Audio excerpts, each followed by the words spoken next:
प्रकरण 7 આબોહવાકીય ફેરફારો આબોહવા હવામાન અને ગ્રીનહાઉસ ઇફેક્ટ સારાંશ જુદા જુદા સ્થળ પર હવામાનનું પ્રમાણ તેમજ તેનું જુદા જુદા સ્થળ પર હવાનું પ્રમાણ અને હવાની ગતિ અલગ અલગ હોય છે. ઉપરાંત રોજિંદા જીવનમાં ઠંડી ગરમી કે વરસાદમાં થતા ફેરફારને વાતાવરણમાં થતા ફેરફાર તરીકે ઓળખાવીએ છીએ. વાતાવરણમાં થતા એકાએક ઘટાડો કુદરતી હોવાની સાથે સાથે માનવ સર્જિત પણ છે. લોકો દ્વારા થતી પ્રવૃત્તિઓની અસર વાતાવરણ પર પડે છે. સૈદ્ધાંતિક સમજ વાતાવરણમાં થતા ફેરફારને સમજવા માટે કેટલીક સંકલ્પનાઓ સમજવી જરૂરી છે, જે નીચે મુજબ છે. જેમ કે સૌપ્રથમ વાતાવરણ એટલે શું? વાતાવરણ પૃથ્વીની ચારે બાજુ વીંટળાઈને આવેલા હવાના આવરણને વાતાવરણ કહેવામાં આવે છે. આબોહવાના ફેરફાર વૈશ્વિક તાપમાન વધવાથી તાપમાન, પવનની દિશા અને ભેજ વગેરેમાં જે ફેરફાર થાય છે તેને આબોહવાના ફેરફાર કહેવામાં આવે છે. હવામાન કોઈ પણ પ્રદેશના તાપમાન, ભેજ અને વરસાદની ટૂંકા ગાળાની સરેરાશ સ્થિતિ એટલે હવામાન. આબોહવા કોઈ પણ પ્રદેશના 35થી વધારે વર્ષોના સરેરાશ તાપમાન, ભેજ અને વરસાદની સરેરાશ સ્થિતિ એટલે આબોહવા. આપેલ સંકલ્પનાઓમાં જો સંતુલન રહે તો વાતાવરણ પર કોઈ ફેરફાર જોવા મળતો નથી. પરંતુ જો હવામાન કે આબોહવામાં કોઈ માનવ સર્જિત કારણોસર ફેરફાર થાય તો તે ઘણો ઘાતકી સાબિત થાય છે. જેમ કે તેના દ્વારા ઉદ્ભવતી ગ્રીનહાઉસ ઇફેક્ટ.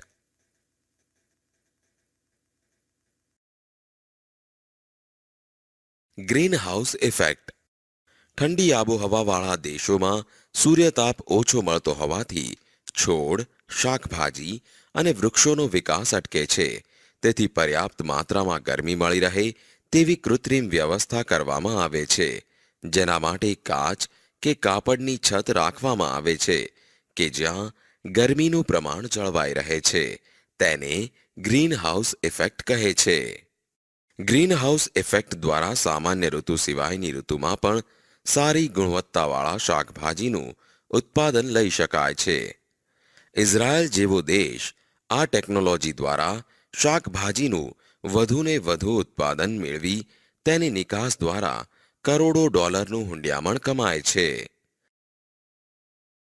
ઉપરાંત શાકભાજી પાકોની ખેતીના પાયારૂપ પ્રશ્નોના નિરાકરણ માટે ધરુની ફેર રોપણી દ્વારા ઉત્પાદન કરી આ ટેકનોલોજી ઉપયોગી અને ફળદાયી સાબિત થઈ છે. પ્રકાશની ગુણવત્તાનો આધાર તેના કિરણોની લંબાઈ અને પ્રકાશના સમયગાળાનો આધાર ઋતુ અને વિસ્તાર પર રહેલો છે. તેથી આ પરિબળને પાકની જરૂરિયાત મુજબ નિયંત્રણમાં લાવી શકાય છે. ગ્લોબલ વોર્મિંગ સારાંશ ભૂતકાળમાં જ્યારે સૂર્યમંડળની રચના થઈ અને પૃથ્વીએ સૂર્યની ફરતે પ્રદક્ષિણા કરવાનું શરૂ કર્યું ત્યારે પૃથ્વી એ ફક્ત ગરમ ગોળા સ્વરૂપે હતી. લાખો વર્ષ બાદ પૃથ્વીનો ગોળો ઠર્યા બાદ તેની સપાટી પરનું પડ સખત બન્યું, જેને આપણે ધરતી કહીએ છીએ. પૃથ્વી પર વર્ષો સુધી જ્વાળામુખીઓ ફાટવાની, વરસાદ અને બાષ્પીભવનની ઘટમાળા ચાલી, જેના દ્વારા સમુદ્રો બન્યા. સૈદ્ધાંતિક સમજ પૃથ્વી પરના કાર્બન ડાયોક્સાઇડ પાણીમાં દ્રાવ્ય હોવાને કારણે સમુદ્રમાં અને કાર્બોનેટ ખડક સ્વરૂપે પૃથ્વીના પેટાળમાં દબાઈ જાય છે. પૃથ્વી પર તેનું પ્રમાણ 70થી ઘટીને 0.003% રહ્યું, જેથી પૃથ્વી ઉપર વાતાવરણ અસ્તિત્વમાં આવ્યું. સૂર્ય પરથી પૃથ્વી પર આવતા કિરણો વાતાવરણમાંથી પસાર થતા પૃથ્વી પર પડે છે. આ કિરણોમાંના કેટલાક કિરણો વાતાવરણમાં શોષાઈ જાય છે અને કેટલાક કિરણો અંતરિક્ષમાં પાછા ફરે છે. પૃથ્વી પર એકધારા વાતાવરણને પરિણામે ઋતુઓ શક્ય બની અને એક કોષી જીવથી લઈને માનવી સુધીનું જીવન સરળ બન્યું. ઔદ્યોગિક યુગમાં માનવીએ જાણે કુદરત સાથે હરીફાઈ શરૂ કરી. પેટ્રોલિયમનો બેફામ વપરાશ, વીજ ઉત્પાદન માટે કોલસો બાળીને મોટા મોટા કારખાનાઓ માટે બળતણના ઉપયોગ દ્વારા પૃથ્વી પર કાર્બન ડાયોક્સાઇડ અને ઝેરી વાયુઓનું પ્રમાણ ભયજનક કક્ષાએ લાવીને મૂક્યું છે, જેને આપણે ગ્લોબલ વોર્મિંગ તરીકે ઓળખતા થયા છીએ. ગ્લોબલ વોર્મિંગ એટલે પૃથ્વીના વાતાવરણને ગરમ કરનારી green house effect. Green house effect એટલે કે સૂર્યના કિરણો સાથે આવતી ગરમીને વાતાવરણમાં આવ્યા પછી પૃથ્વી પર અથડાઈને પરાવર્તન પામી પાછી અવકાશમાં જવા ન દેવાય તેવી સ્થિતિ. પૃથ્વીના તાપમાનમાં થતો વધારો. સારાંશ: સમગ્ર દુનિયા અત્યારે ગ્લોબલ વોર્મિંગના કારણે ચિંતિત છે. દિન પ્રતિદિન સમગ્ર પૃથ્વીના તાપમાનમાં વધારો થતો જોવા મળે છે. પૃથ્વી પર અતિશય ગરમી પડવી, અતિશય વરસાદ પડવો અને ઋતુમાં થતું અનિયમિત પરિવર્તન વગેરે ઘટનાઓ સામાન્ય બની છે. પૃથ્વીના તાપમાનમાં થતો વધારો. સારાંશ: સમગ્ર દુનિયા અત્યારે ગ્લોબલ વોર્મિંગના કારણે ચિંતિત છે. દિન પ્રતિદિન સમગ્ર પૃથ્વીના તાપમાનમાં વધારો થતો જોવા મળે છે. પૃથ્વી પર અતિશય ગરમી પડવી, અતિશય વરસાદ પડવો અને ઋતુમાં થતું અનિયમિત પરિવર્તન વગેરે ઘટનાઓ સામાન્ય બની છે. સૈદ્ધાંતિક સમજ. ગ્રીનહાઉસ ઇફેક્ટમાં સક્રિય ફાળો આપતા વાયુઓ જેવા કે carbon dioxide, methane, nitrous oxide, chlorofluorocarbon એટલે કે CFC અને હેલો કાર્બનને ગ્રીનહાઉસ વાયુઓ તરીકે ઓળખવામાં આવે છે. પૃથ્વીના તાપમાનમાં છેલ્લા 100 વર્ષોમાં 0.6°C વધારો થયો છે. જુદા જુદા વાયુઓનું પ્રમાણ જેવા કે કાર્બન ડાયોક્સાઇડ 64%, ક્લોરોફ્લોરા કાર્બન 65%, મિથેન 10% અને હેલો કાર્બન 0.5%નો સમાવેશ થાય છે. આમ વિશ્વનો દરેક માનવી 4.5 મેટ્રિક ટન કાર્બન ડાયોક્સાઇડ એટલે કે CO2 છોડે છે. આજથી 100 વર્ષ પહેલા CO2 275 ppm હતો, જે આજે 350 ppm થયો છે. ppm એટલે પાર્ટ પર મિલિયન એટલે કે 10 લાખનો એક ભાગ એટલે કે 0.28%, તો 280 ppm કહેવાય. પૃથ્વીને ગરમ કરવામાં જવાબદાર પરિબળો. વસ્તુ: થર્મલ પાવર મથક 200 મેગાવોટ. સમય: વાર્ષિક. ગ્રીનહાઉસને અસર કરતા વાયુનું ઉત્સર્જનનું પ્રમાણ 9 લાખ ટન. વસ્તુ: મોટર કાર. વાર્ષિક. સમય: વાર્ષિક. 17 કરોડ ટન ઉત્સર્જનનું પ્રમાણ. વસ્તુ: એસી સરેરાશ 2 કલાક. સમય: 24 કલાક. ઉત્સર્જનનું પ્રમાણ 2230 કિલોગ્રામ. વસ્તુ: ટીવી 24 કલાક. સમય: ઉત્સર્જનનું પ્રમાણ 190 કિલોગ્રામ. વસ્તુ: ટ્યુબલાઇટ. સમય: 24 કલાક. ઉત્સર્જનનું પ્રમાણ 88 કિલોગ્રામ. વસ્તુ: કમ્પ્યુટર. સમય: 24 કલાક. ઉત્સર્જનનું પ્રમાણ 130 કિલોગ્રામ. વસ્તુ: ફ્રિજ. સમય: 24 કલાક. 920 કિલોગ્રામ ઉત્સર્જનનું પ્રમાણ. વર્લ્ડ મટીરિયોલોજીકલ ઓર્ગેનાઇઝેશન એટલે કે WMO વિશ્વ હવામાન સંસ્થાના મત પ્રમાણે ઈસવીસન 1850 થી ઈસવીસન 2008ના વર્ષનું સમુદ્ર અને જમીન સપાટી પરનું સંયુક્ત તાપમાન 31°C હતું, જે ઈસવીસન 1961 થી ઈસવીસન 1990ના ગાળાના સરેરાશ તાપમાન કરતાં વધારે હતું. જુદા જુદા ગ્રીનહાઉસ વાયુઓ. 1. Methane CH4. મિથેન એક રાસાયણિક સંયોજન છે. ઓક્સિજનની હાજરીમાં મિથેનને બાળતા કાર્બન ડાયોક્સાઇડ અને પાણી છૂટા પડે છે. ઈસવીસન 1750માં 315 ppm માંથી ઈસવીસન 2005માં 1764 ppm જેટલો આશ્ચર્યજનક વધારો નીચે પ્રમાણેના કારણો મુજબ થયો છે.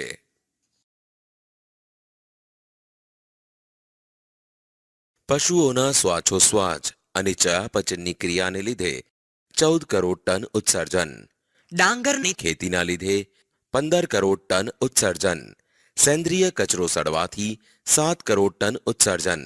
2.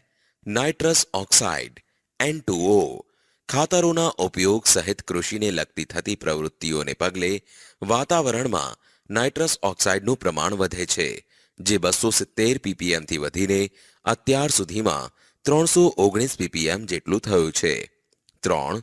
ક્લોરોફ્લોરા કાર્બન CFC પ્લાસ્ટિક, ફ્રીજ, એસી, સર્કિટ સર્જન, એરોસેલ સ્પ્રે એટલે કે 1 માઇક્રોનથી 10 માઇક્રોન આકાર ધરાવતા સૂક્ષ્મ કણોને એરોસેલ કહે છે, વગેરેના વપરાશથી ક્લોરોફ્લોરા કાર્બનમાં વધારો થાય છે. એક વ્યક્તિ દ્વારા પ્રતિદિન જે વસ્તુઓ ગ્રહણ કરવામાં આવે છે તેમાં લગભગ 80% વાયુઓ હોય છે. એક વ્યક્તિ પ્રતિદિન 22,000 વખત શ્વાસ લે છે, તેથી તે ઓક્સિજનયુક્ત વાતાવરણમાંથી 16 કિલો જેટલા વાયુનું સેવન કરે છે. 23 જાન્યુઆરી 1995ના યુનોના સંયુક્ત ઠરાવથી દર વર્ષે 16 સપ્ટેમ્બરને ઓઝોન દિવસ તરીકે ઉજવવામાં આવે છે. 2007નું વર્ષ 1980 પછી સૌથી વધુ ગરમ હતું. ગ્લોબલ વોર્મિંગની અસરો. સારાંશ. ગ્લોબલ વોર્મિંગની અસર માનવ ઉપરાંત પ્રાણીઓ, વનસ્પતિઓ અને તેમના જીવન પર પણ પડી રહી છે. ઉપરાંત અન્ય ફેરફારો પણ થઈ રહ્યા છે. સૈદ્ધાંતિક સમજ. વનસ્પતિની ઉત્પત્તિ, તેમની વૃદ્ધિનો સમય અને આયુષ્યમાં ફેરફાર. પક્ષીઓની અમુક જાતિઓ લુપ્ત થવી, દાખલા તરીકે ચકલી, ગીધ. હિમાલયની 2000 હિમનદીઓ પીગળવી. છેલ્લા 10 વર્ષમાં દુષ્કાળ, વાવાઝોડા, અતિવૃષ્ટિ અને પૂરનું પ્રમાણ વધવું.